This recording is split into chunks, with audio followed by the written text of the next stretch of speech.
Hi, I'm Mindy Flint with Evan Lloyd Properties, and I am going to quickly share with you how to fill out a representation agreement, a Texas Realtor representation agreement.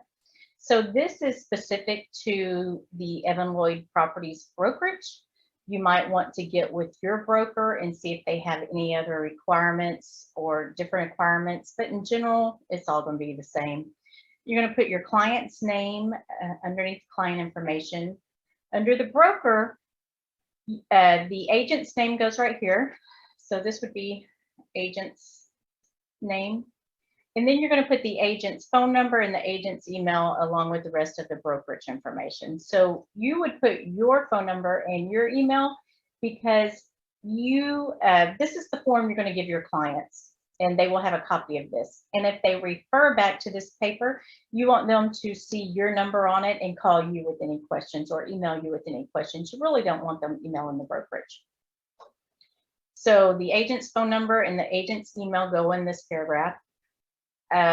Appointment, this is just saying that the client is appointing you as their representative or your brokerage as their representative. Definitions, this is where you would put in the areas that you're representing the client in. Houston and surrounding areas is perfect. That works. I like using counties because counties cover a broader range. So I would put Harris and contiguous counties. That covers Harris County and then every county that borders Harris County. So you're covered. If y'all are looking at properties like on the border of Harris and Montgomery, you would, Spring, some of the properties are in Harris County, some are in Montgomery. This covers you. The agreement term is normally about 3 months, but really it's going to be whatever your client is okay with. You have some clients that do not want to sign a buyer's representation agreement. And for my agents, I'm okay if you put 1 hour in there. If you put in there 1 hour, 1 day, or just long enough to see this one house, I'm okay with that. It doesn't bother me. It's okay. Clients will be more apt to sign it if they're not signing up for a long time, because the buyer's rep does, freak some clients out. So if you can do 3 months and they're okay with it, do 3 months. If they're okay with 1 day, do 1 day. If they want 1 hour, just long enough for you to show them that house, do 1 hour.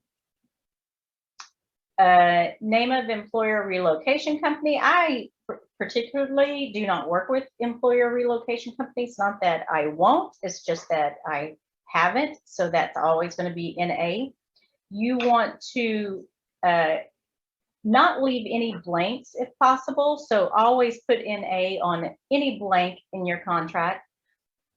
Intermediary status. Always check intermediary status, and that allows you, it doesn't necessarily mean you personally are representing a buyer and a seller, but it might mean that one agent in your brokerage has a listing and your client wants to buy the listing of another agent in your brokerage. That would be an intermediary, and that would, if you have non-intermediary status, that means that you really wouldn't be able to show your client any listings that your brokerage has. So you always want to do intermediary status. What else do we have? Broker fees. So the parties, you're going to fill it out for lease and for sale, because you might start looking for a rental with your client and they decide, oh, never mind, I'm just going to purchase. I talked to a lender and we're pre-approved for this. Or you might start looking for a house and they decide they want to rent. So the buyer's representation is going to be 3% and the lease would be 50%. So that's good. Construction. Don't leave it blank. You want to do 3% on construction, because what happens if you're showing your client homes and they decide to go with one that they can build. They see a builder and they have a property and they decide to build one, well, you don't want to have this blank. So go ahead and put 3% in there as well. Other, you can put in a protection period. Okay, you definitely want to have some days in here. The protection period means that you showed Susie Q, your client, you showed Susie Q a house at 123 Sesame Street Lane.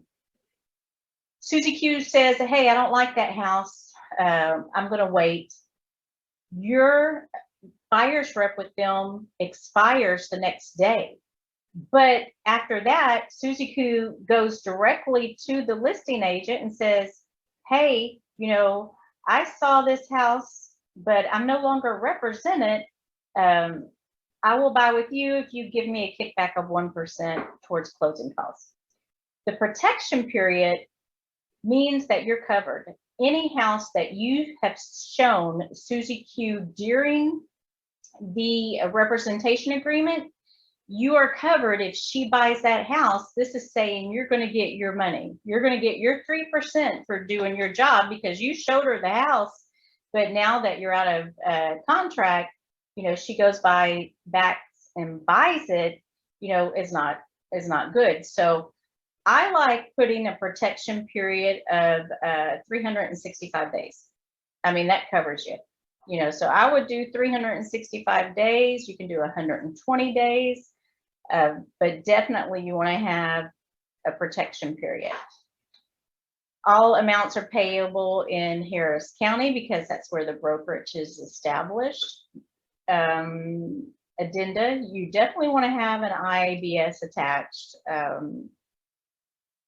General notice, information notice to buyers and sellers. You also want to attach that for your protection. Get a home inspection, you want to attach that, and you also want to give them the information about special flood hazard areas.